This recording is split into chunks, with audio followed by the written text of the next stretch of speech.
Sir, मैं ये कहने आया हूं कि हम अपने हाथों पाकिस्तान के टुकड़े कर रहे हैं। मैं समझा नहीं कैप्टन।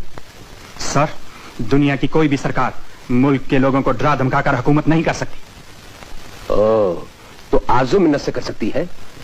मेरे कहने का मतलब यह है सर कि हमारी सख्तियों की वजह से यहाँ का बच्चा बच्चा बल्कि जर्रा जर्रा हमसे नफरत करने लगा है और हमारा जानी दुश्मन बन गया है।